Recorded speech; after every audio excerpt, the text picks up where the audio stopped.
Welcome everyone, and happy November 2nd, 2021. Just for future reference for people who might be viewing this, they can get a sense of when this was recorded. My name is Jeffrey Lauer, and I serve as the Executive Director of the Brain Injury Alliance of Iowa, and also have the honor of serving as the chairperson of the United States Brain Injury Alliance. USBIA is an organization of member states across the country. And on behalf of our public policy and our communications committee, we're delighted today to present a topic, brain injury as a chronic condition. We have a couple of housekeeping pieces as we go through. Before we introduce our presenters, there's a chat box for most of you, I hope, at the bottom of your Zoom screens. You're all muted because in this season, we have many folks who have creatures of all species and noise levels in their homes.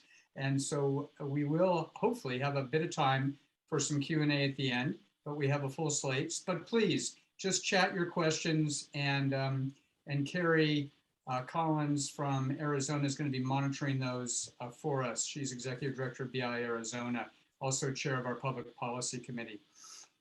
For the last 4 decades or more, the constituency of advocates for people with brain injury and their families and the professionals that serve them have realized that brain injury is much more than just the first few days, weeks, and months engaged with the medical system.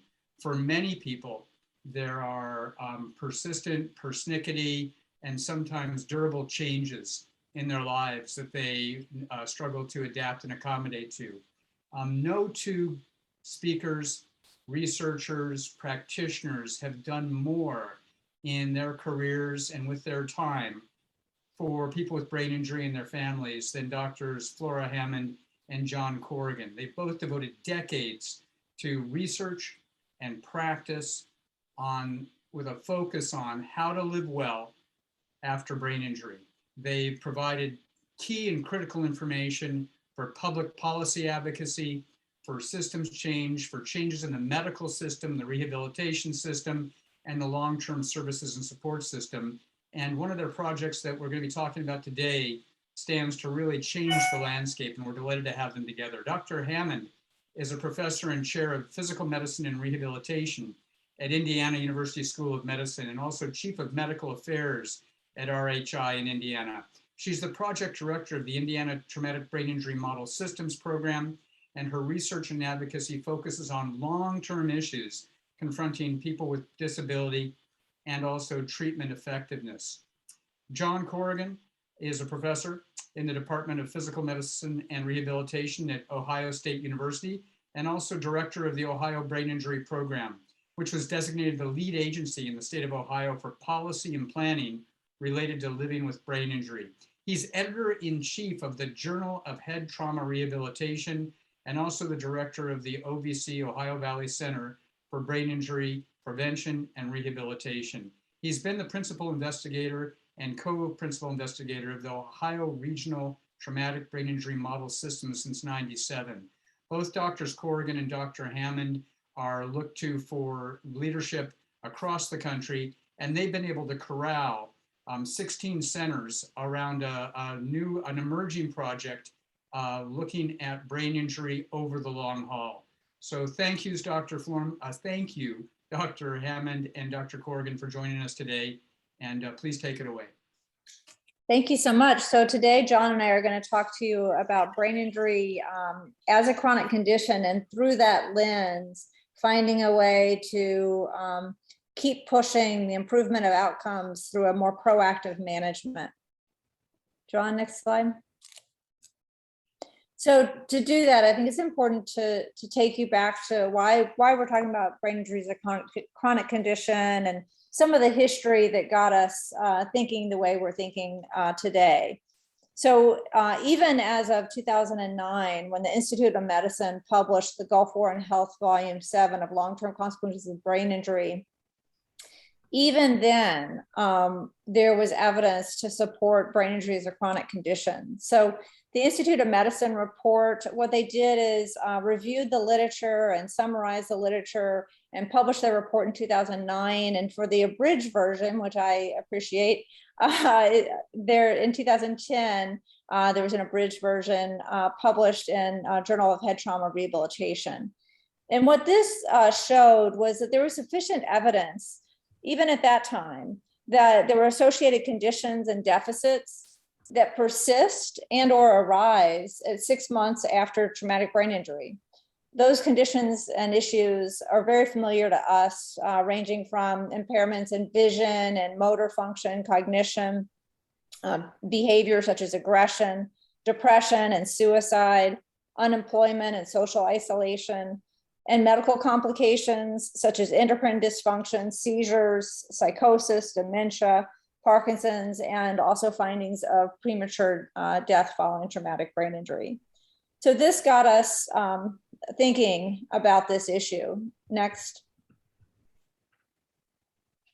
In 2010, Brent Maisel and Doug DeWitt published an article that got us thinking even further.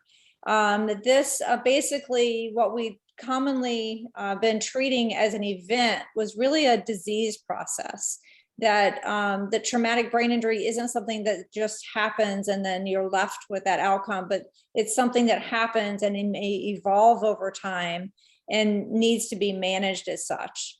Then Dr. Corrigan and I, activated by Dr. Maisel's article, further elaborated on this concept and how managing this as a chronic condition could actually change outcomes.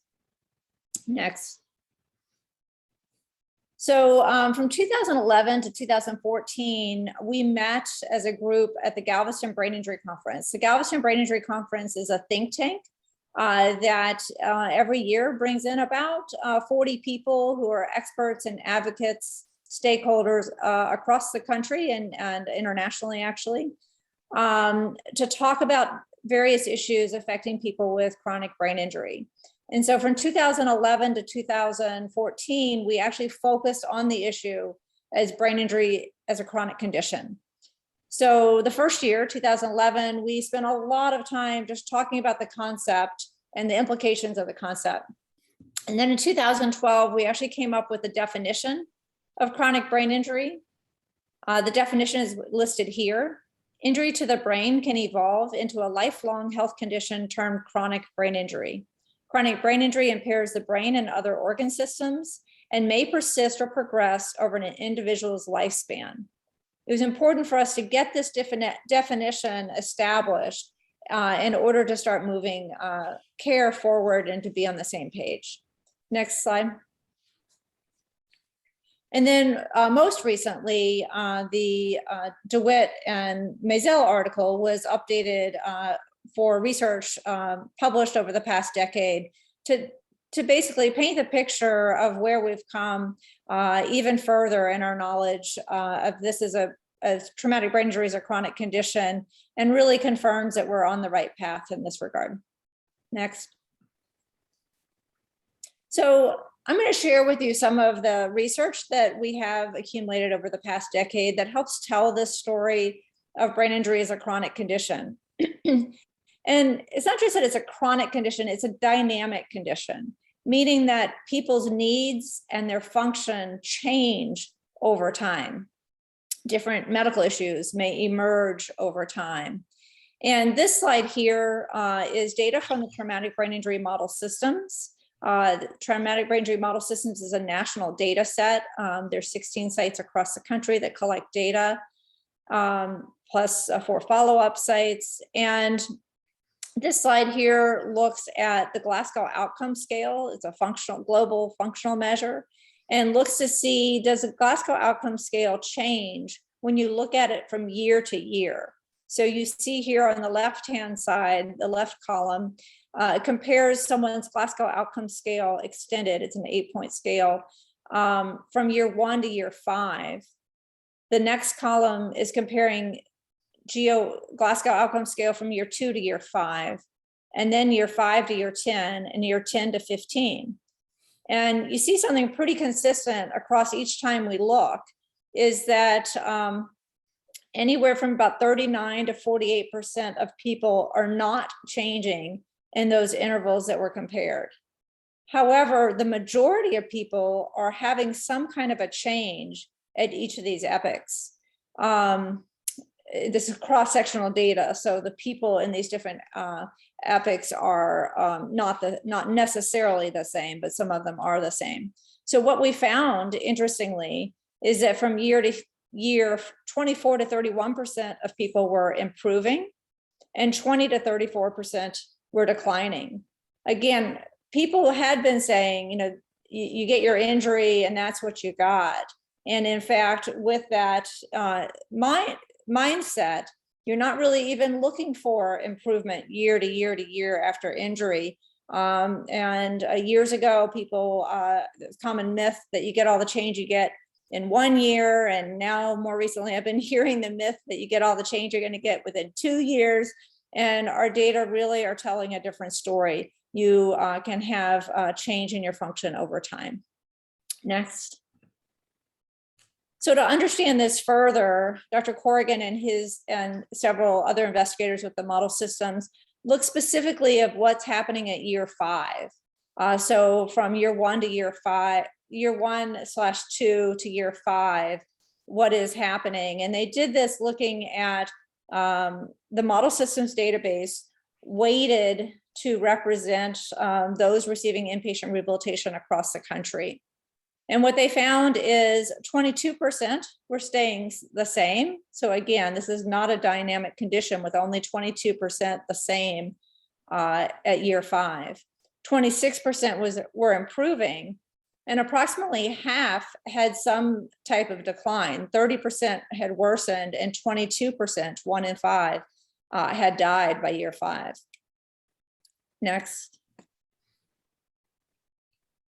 This looks at that 50% to try to understand that a little bit better. So same study, same data, and trying to look at, well, who at what age were people dying, and what age were people declining? And what we found here is that death was an age-related occurrence, but decline over time was not age-related. So really interesting and surprising that decline over time was not found to be age-related. Next. And again, looking at these year 5 changes, definitely we're finding early mortality with 1 in 5 dying. So the natural question is, why were people dying? So certainly the same reasons as the general population, but there were some reasons particular to people with traumatic brain injury. For example, seizures. People with traumatic brain injury were dying 50 times more likely than in the general population. Unintentional poisoning was another common cause, with people 11 times more likely to die of unintentional poisoning with traumatic brain injury than compared to the general population, and also infections and pneumonia.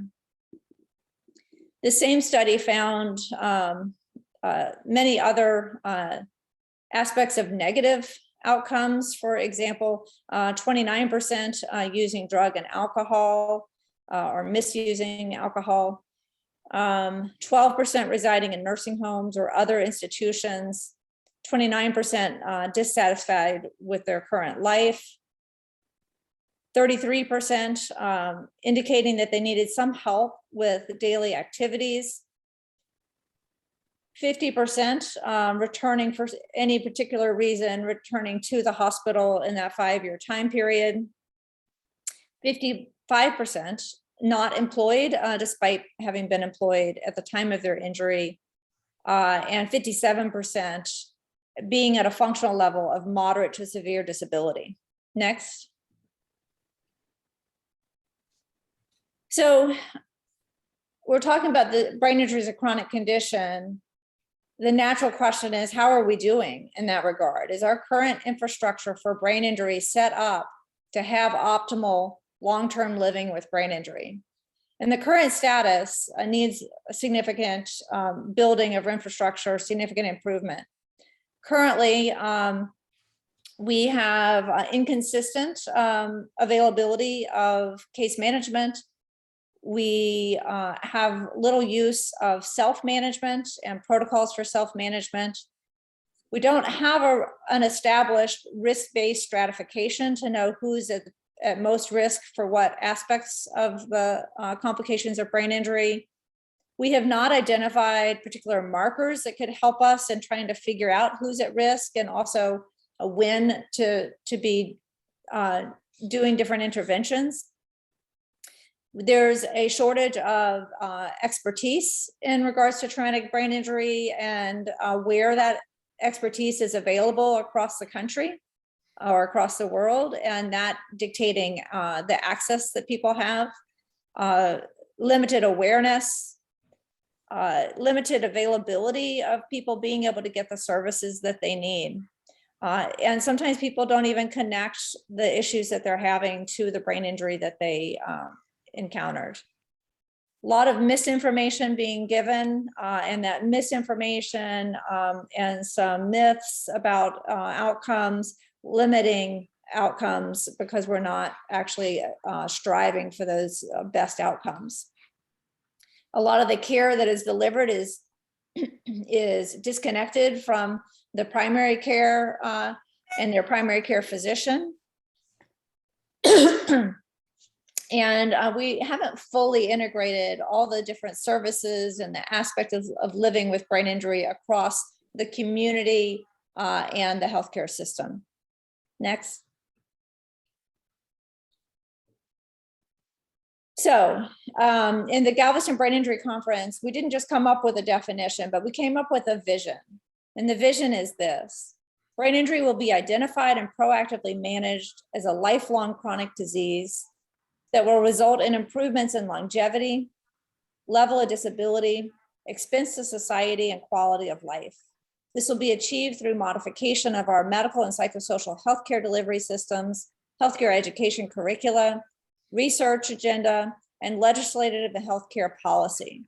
So basically, we've got a definition, but we need to proactively manage this condition to get the best outcomes possible.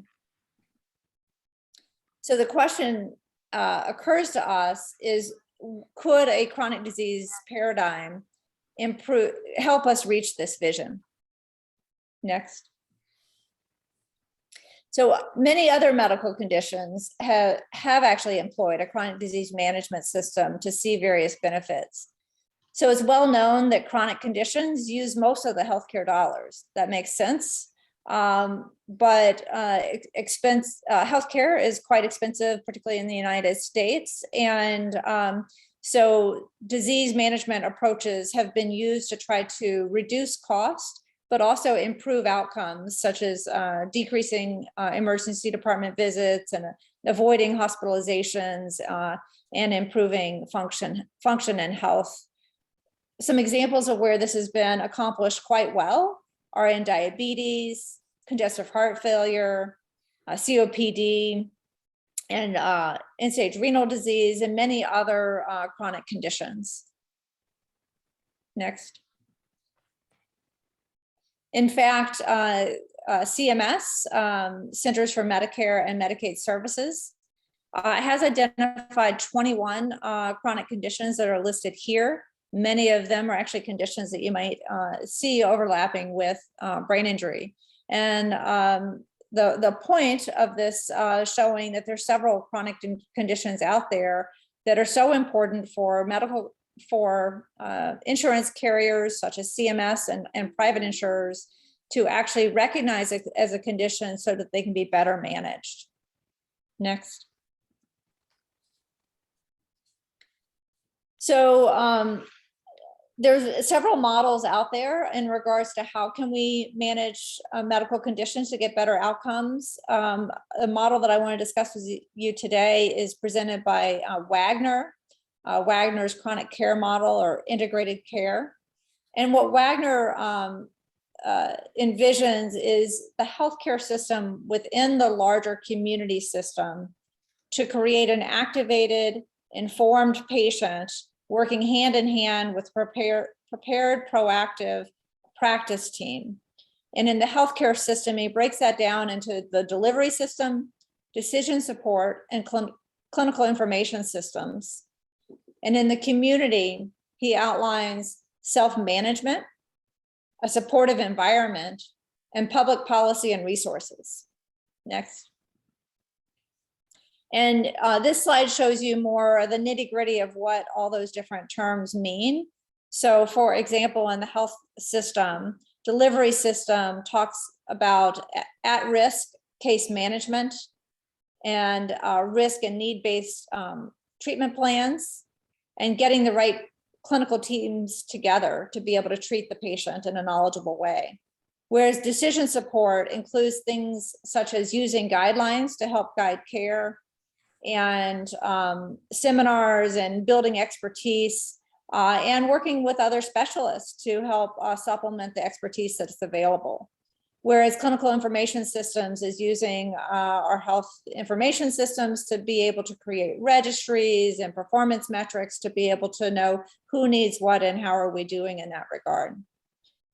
Self-management, and I'll talk about this in a little bit, is a really important feature of this. And there's 6 recognized core skills, including problem solving, decision-making, resource utilization, patient-provider partnership, action planning, and self-tailoring. And arguably, I would say also aspects of awareness, initiation, and learning are important here. And the term self-management doesn't mean someone's having to do this themselves, but it means it's happening away from the healthcare system, but in partnership with the health system. Next. So there have been many publications of the use of such integrated care models. This is highlights a review article of the integrated care models where they reviewed 157 studies to try to figure out which aspects of Wagner's model are being implemented.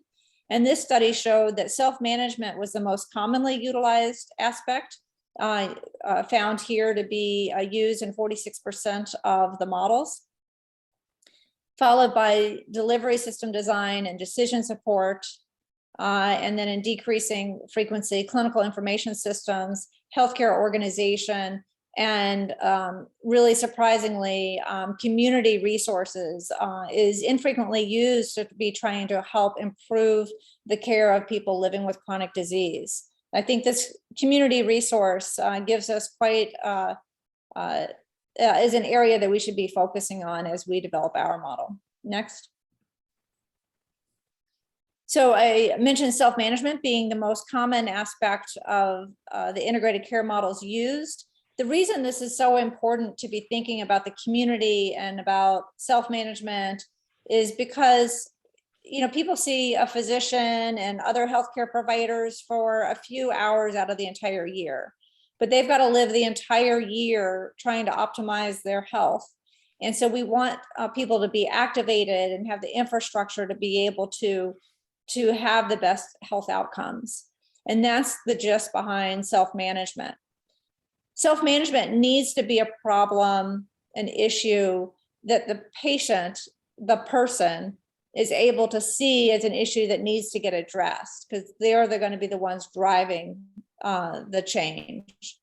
And then what takes place in partnership with the healthcare system and the person with injury and any other supports that they need, perhaps family, is education, activation, goal setting and goal support, development of action plans to implement health promotion, and then self-monitoring. So for example, in the example of diabetes and self-management, you would have your AccuChecks and you'd be able to follow along how you're doing. So some sort of measures so people can know how they're doing and when they need to do what. Next. So in thinking about chronic disease models across different diseases, here are the common elements. They should be evidence-based. You should have specific screening ability. There should be a comprehensive workup with clear treatment priorities established goals, written care plans. It should be protocol driven. The care should be protocol driven and should be stepped care based on how someone is doing and what they need. There should be a defined follow-up schedule so that people don't get lost and you can stay on target. There need to be specific target measures, such as that AccuCheck that I mentioned, which then drives changes in behavior. There needs to be some means of assessing adherence to treatment, collaborative care, which is different specialists working with each other and then with the patient or the person to be able to get the best expertise and results. Should be based on the person's goals and their values. There needs to be education tailored to that individual, supported self-management, and the ability to risk stratify. Next. The reason risk stratification is so important is depicted here. So in most chronic disease populations, about 70 to 80% of the individuals are going to be at low risk and are going to be able to self-manage their care, with a few of the people in that low risk category needing more support.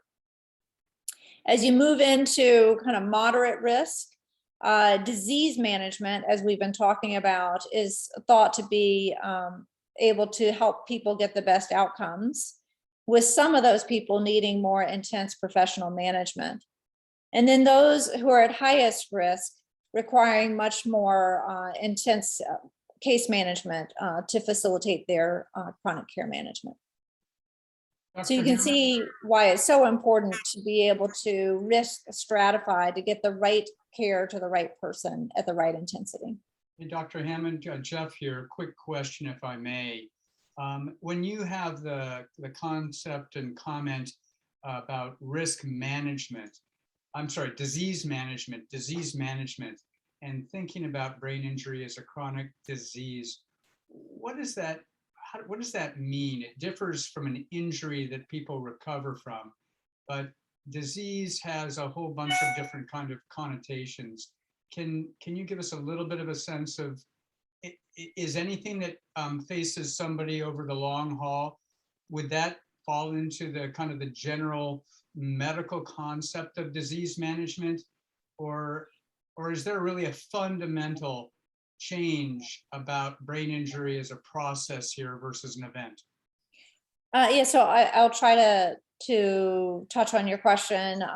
So chronic disease management is the term that's largely used in the medical population for brain injury. We decided in the early years with the Galveston conference that to really call it a chronic condition as opposed to disease. That of course doesn't necessarily change anything, but we've been using the term chronic condition when we're talking about traumatic brain injury. Sure. The concept is that there's many aspects of the injury and living with the injury that psychosocial, not just medical, but all sorts of different aspects of someone's living with brain injury are going to impact their ability to live their life in a healthy way. Yes. So it's not just medical, it's all aspects of living. All aspects. Thank you so much. Sure. Next. So Dr. Hammond's been talking about why the change to thinking about brain injury as not just an event, but a chronic condition. And as she and I have preferred a chronic health condition, but as I have in quotes here, the medical system likes the term disease management, and so we have to communicate with everybody. And then she talked about how disease management models have been applied in other conditions. And what I'm going to do is come back to brain injury a bit here and talk about, well, what would we need to know to be able to do a completely evidence-based approach to managing traumatic brain injury as a chronic condition. The first thing is this risk question that Dr. Hammond just finished with. So which brain injuries increase your risk for negative outcomes? It can't be all traumatic brain injuries or all acquired brain injuries. We know that many, for instance, traumatic brain injuries are very mild, if you want to use that term, but they are temporary. Their effects are temporary. After a very low complexity concussion, we wouldn't want to start a 14-year-old into a lifetime of chronic health condition management. So risk adjustment is a major question. In traumatic brain injury, and this is just traumatic, though we are talking about, we can talk about all acquired brain injuries. Everyone knows the CDC incidence triangle here. And of course, the more likely size of this triangle when we think of all the traumatic brain injuries that don't receive medical care. But the data we were showing you really just has to do with this little strip here. That's about roughly the proportion of the population each year who experience a traumatic brain injury who go to acute rehabilitation. Now, because of model systems and other things, that's the population that we can say, I think, quite definitively that we should be engaging individuals in chronic health condition management because of the prospect that it is dynamic, and that if ignored, that dynamicness may be deterioration. But is that all? Are those the only people?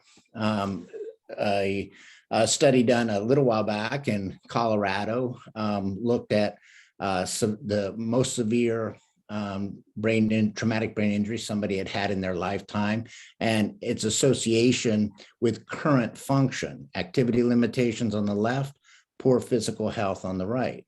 And what you see here is that starting with the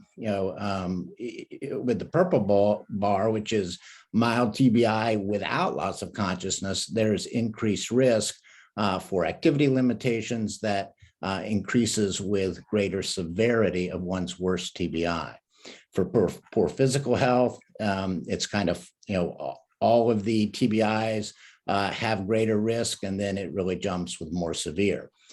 Now, this is not causal. This is this data is just an association, but I'm not sure causality is the point here. When we're talking about maximizing somebody's function, it's about the co-occurrence of these things, no matter what's caused what. More recent data from Ohio, where we looked at self-reported sources of disability. And I'll just have you focus over here on the right, if somebody endorsed any of those sources of disability. There's increased risk with any loss of consciousness, almost doubled the association. And with more than 5 minutes loss of consciousness or worse in one's lifetime, 3 times greater likelihood of also reporting a current disability. So I mentioned those just to say, is that little strip there, that little yellow strip, really enough? Is that enough of the population that we should be thinking of at risk, and thus providing more resources and supports to manage their traumatic brain injury?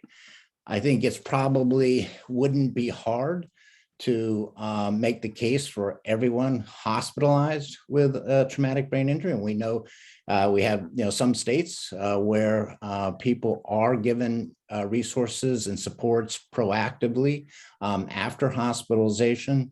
But is that enough? Are there people who are simply in the emergency department or not getting care at all, who also should be thought of as at risk and thus needing the greater resources, even if they're titrated, of a so-called disease management approach?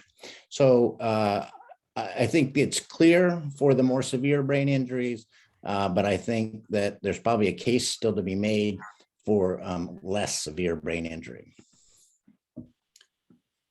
In all the so-called disease management approaches, comorbid conditions are a major focus. So what conditions do you come to the injury with that then may require some kind of unique or special management after? As well as, are there conditions that develop post-injury that are going to be a source of complication and could be prevented, or if not prevented, at least detected early so they're minimized? There's a lot about comorbidities and brain injury that we don't understand yet. This graph is from a study done in the TBI model systems where we looked over a 10-year period at how different comorbidities affected somebody's trajectory of outcome. In this case, what we're looking at is the motor function, motor independence as measured by the functional independence measure, or FIM.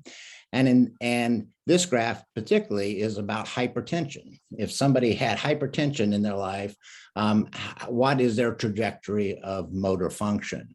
And it's not that different from people without hypertension. There's some significant difference here in the early years, but over time, it wasn't greatly different. Now, you never want to ignore hypertension, but maybe in terms of its criticalness to outcomes from traumatic brain injury, it might be less important than, for instance, myocardial infarction or heart disease, which while not too different early in terms of motor function, as time went on, the red line here, people with cardiac disease declined in motor function significantly compared to those without that, without cardiac disease. So this would be an obvious place where early on we might want to be monitoring somebody and saying, are you keeping up your activity levels? Are you keeping up your strength? What is your motor independence, and what can we do to keep that up with the green line and not declining with the red line? John, if I can just ask two quick questions. Hypertension, is that high blood pressure versus just being anxious? That is high blood pressure. Sorry. And then, yes. no, it's okay. And myocardial infarction, is that specifically heart attack or is that heart disease? It is actually, and Flora, you can help me out here. It is heart attack. It's not all heart disease, but okay. Correct. Correct, Flora. Yeah. Thank you. Just trying to make sure I got that so that I can understand it. I'm so sorry. Please go ahead. Well, as a psychologist, Jeff, you should be asking what depression is, because that's that the ones I can answer. Thank you, John. I'll let you do that. Yeah. So you might guess that, depression would be a comorbidity that would be of some interest to us. And here, even in terms of motor function, what you see is over time, people who have had a diagnosed depressive episode have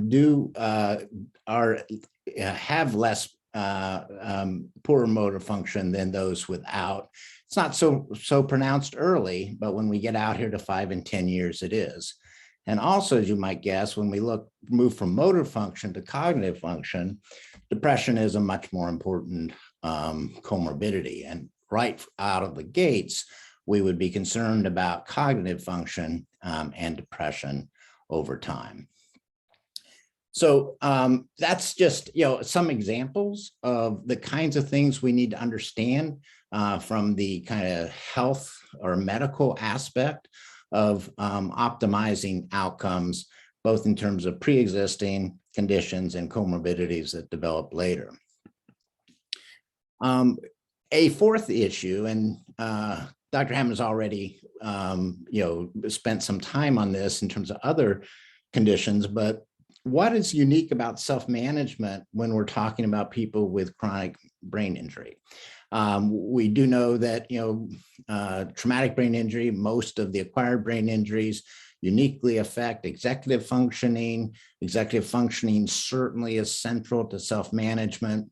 Are the methods that have been used with other populations as effective with persons with brain injury? And so this is an area I think that we have the least research on, but on the other hand, is going to be critical to figuring out just how do you support everybody in terms of self-directing their care. And an aspect of self-management that I don't want to lose, it could be plugged in somewhere else, but just that once you've had enough of a brain injury that we are thinking of it as a chronic condition, then it is probably time to have a new relationship with how you view your brain health overall. That includes behaviors like not having more brain injuries, nutrition, exercise, sleep, alcohol consumption, and illicit drugs, smoking. To what extent are you engaged with people and projects, things that are meaningful to you?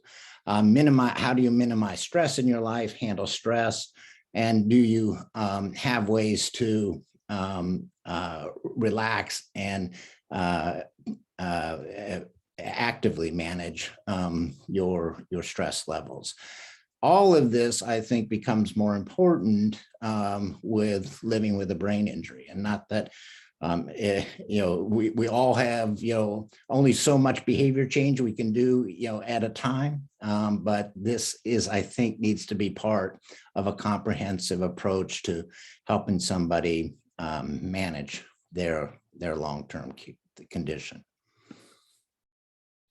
A fifth question is, how can we assure access to medical and rehabilitation care to reduce negative outcomes? We've talked about comorbidities that might need medical care. We've talked about declining function that might need additional rehab or other ways of increasing activity levels, whether motor or other functional abilities. As we all know, the resources right now are really front-loaded into the initial injury. So what can we do to assure that people have that medical care lifetime, that it's expert medical care? How can we assure that when they need rehabilitation, even if it's to keep from declining or after a small decline to build back up, that they can get that health care and rehabilitative services that they need? In parallel, how can community-based resources be accessed to improve function and maintain independence in the community? And I think, as many of us know, that for too long, the community-based system and the medical system have not functioned in concert, have not worked together to each do what they're best at. And it's my belief that figuring out systems and methods that will combine the community-based resources with the medical-based resources is what would be optimal for the individual.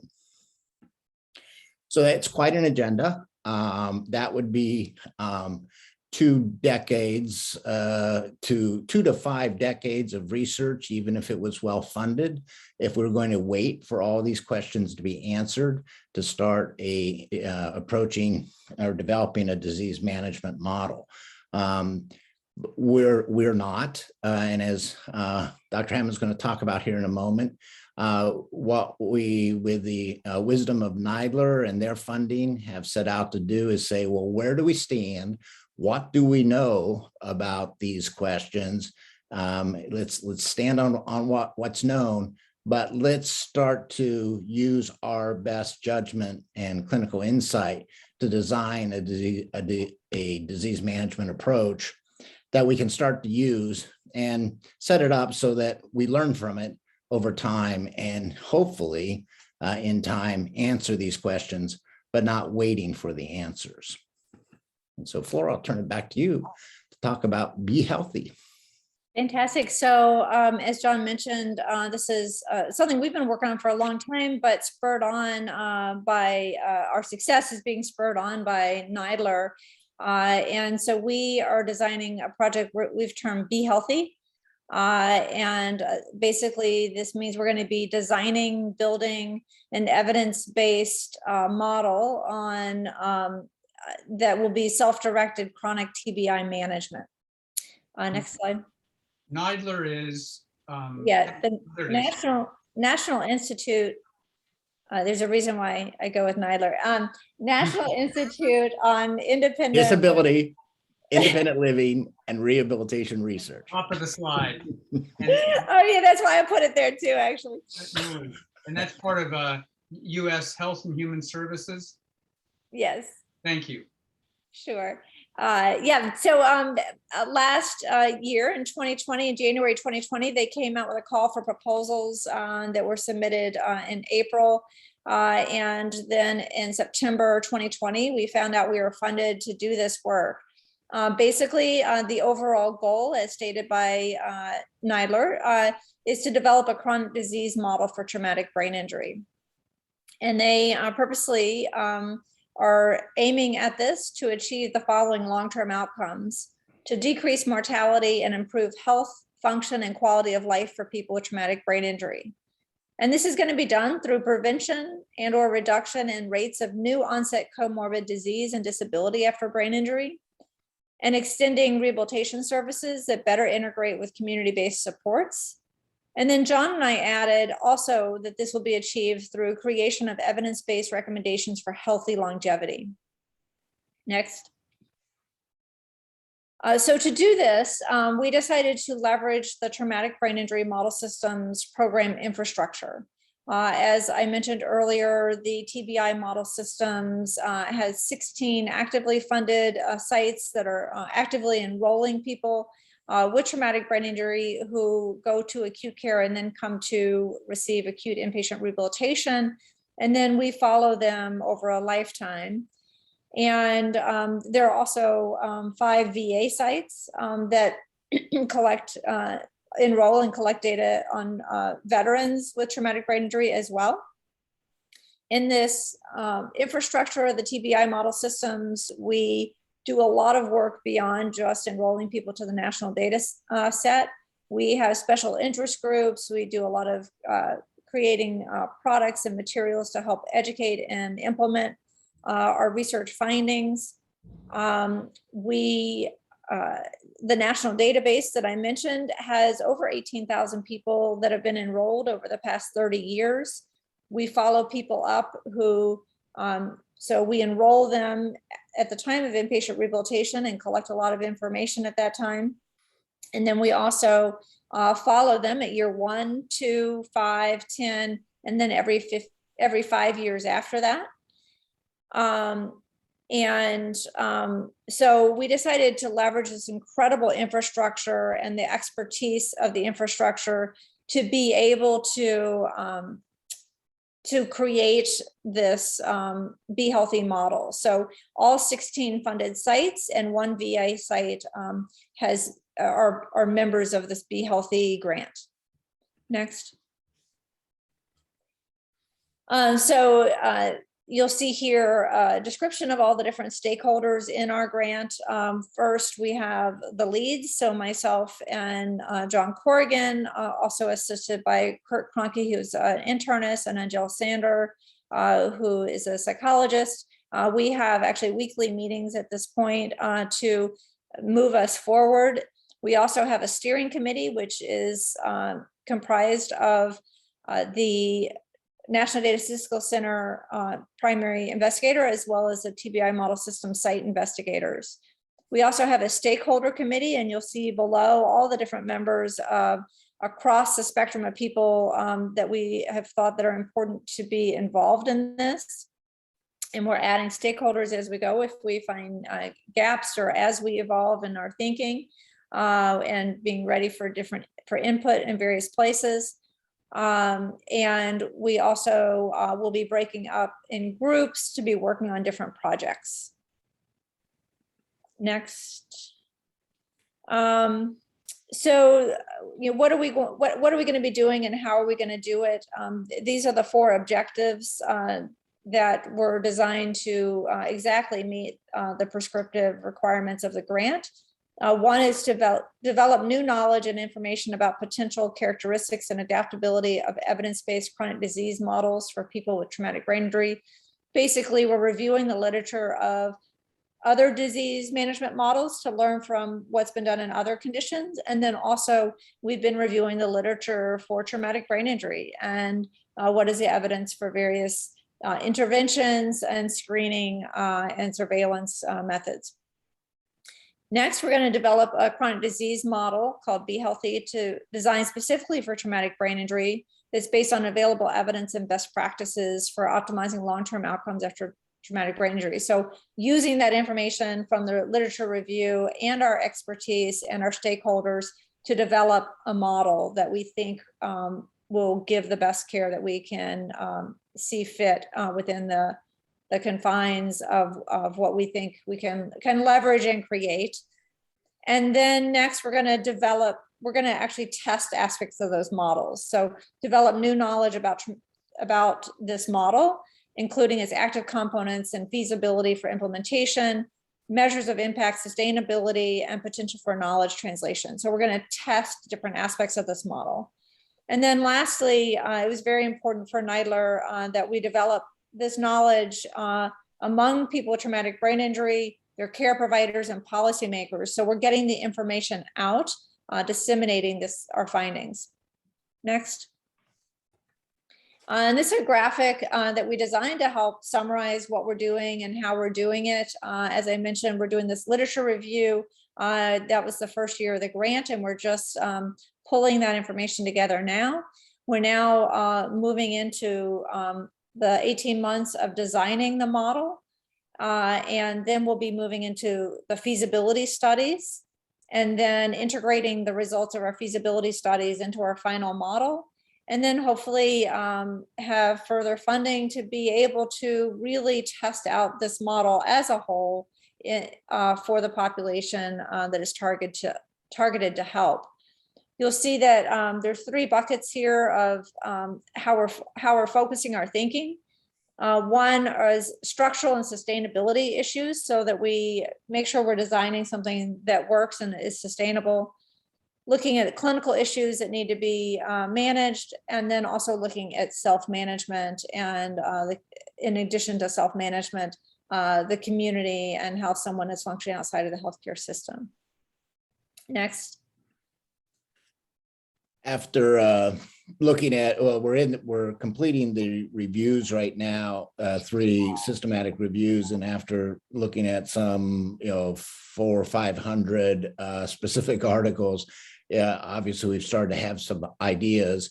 We just thought we would end today with kind of a preview of our thinking. It's very much that, just a preview, draft thoughts, you might say. We are, kind of leaning towards something, and that's looks like the Wagner model, and that it thinks about the partnership of community and healthcare system. We very definitely want to put the person in the middle of that, and we are going to adopt person-centered values and approaches as part of the model that we implement. It will be, the healthcare side of it will very much look like a multidisciplinary clinic with various expertise, but that expertise will include someone who, with the responsibility of optimizing self-management or self-direction, and it will also include somebody or a function at least of community navigation, whether that's someone within the healthcare system or through a contractor relationship with community-based expertise. As I said, it will be person-centered to support the healthcare side of it. We are starting to talk about the kind of data system that our electronic medical record or other electronic database that would be needed to really pull all the pieces of a complex approach together in a way that makes it, keeps the person whole in terms of how the team looks at them, as well as what their understanding of their interaction with the team. We are thinking about risk assessment at the individual level, not just being a medical risk, but also thinking about need for self-management supports. And consistent with a person-centered approach. We think everyone is capable of self-direction, and it's just a matter of the support and skills of the individual to, who's assisting them to elicit that self-direction. We also are thinking that we will risk assess based on the richness of the community resources where a person lives, including social determinants of health. So those are just some of our early ideas. I don't know, Flora, if there's anything you want to add before we go to some questions. Just one comment. While we're talking about this for traumatic brain injury, because the funding source was specific to traumatic brain injury, in reality, we're designing something that hopefully would be applicable to acquired brain injury as well. All other acquired, yeah. Thank you. Thank you. We do have a couple of questions in so far, actually more than a couple. Carrie's been tracking them, so Carrie, can you bring those forward? Yeah, absolutely.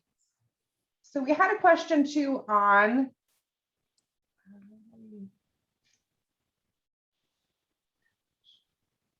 Oh, Carrie, did you go mute? Nope, sorry. We had a question on suicide and brain injury. Is there any additional data on that? There is quite a bit of data about the additional risk of suicide with traumatic brain injury, not quite as much with other acquired brain injuries.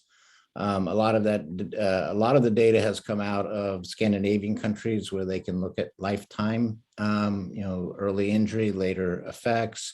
But here, even in the States, some very large multi-system studies have identified traumatic brain injury as, among all medical conditions, the one with the greatest risk for completed suicide. So suicide needs to be on our screen in terms of thinking about comorbidities and long-term health and well-being. Thank you. Perfect. And we have some questions too on why certain states were not included. So these were TBI model systems that were included. Can you tell us a little bit briefly about that? Someone said that noted that Alaska was not included. Yeah, so NIDLR, the funding agency, funds 16 sites a year, I'm sorry, 16 sites to be traumatic brain injury model system sites to conduct this research and to enroll people into the national data set. We recompete every 5 years, and so the 16 centers that make up the model systems program change. Every 5 years, there may be different sites participating, and some sites may continue to participate. And over the years, there have actually been, for a little while, there were 17 sites, and early on, there were only 4 sites for a while. So that's why the map has different colored states, but presently they're the 16 states enrolling. There's also, I believe, 3 or 4 follow-up sites to continue following people. And then we have the 5 VA centers. Dr. Hammond, let me add a follow-up. Not that was a totally cogent answer, but there's an underlying potential question that I think I've seen in the chat stream. And that's how do I get access to the kind of quality care that a self-directed management system of brain injury that you're proposing would portray? And clearly the odds are that the model systems may be out ahead, but I guess I'd like to just put in that it's my belief that the framing of brain injury as a lifetime path, also called, as you do, a chronic condition or a chronic disease, will result in better trained professionals across the board, better training for professionals in brain injury, and higher quality services and supports with more funding for long-term services and supports. And that's not necessarily your job to get the funding. It's other organizations that can take this research and help translate it into public policy. And there are a number of organizations, including NASHA, Brain Injury Association, United States Brain Injury Alliance, that are delighted to be able to point to this as a additional launching pad for advocacy to change the system. So it like John said, this is a multi-year path, but there's a lot of hope here that this will happen much faster than it would have otherwise. Yeah, and I would just add, Jeff, that it's even explicit in the grant that we're not just building something for the model systems. This is building a model that could be implemented across the country. That's And across very the world. definitely the expectation. Yep. And we already have our eye on that, even from, how it would be funded and, how this would fit in different states that have different community-based resources. Not every state even has a state brain injury program, Right. or an alliance or an association. So we are expected to come up with a model that we think could be broadly implemented across the country. Thank you. Well, it's one after our expiration date. We've turned into pumpkins. I can use that because it was Halloween recently.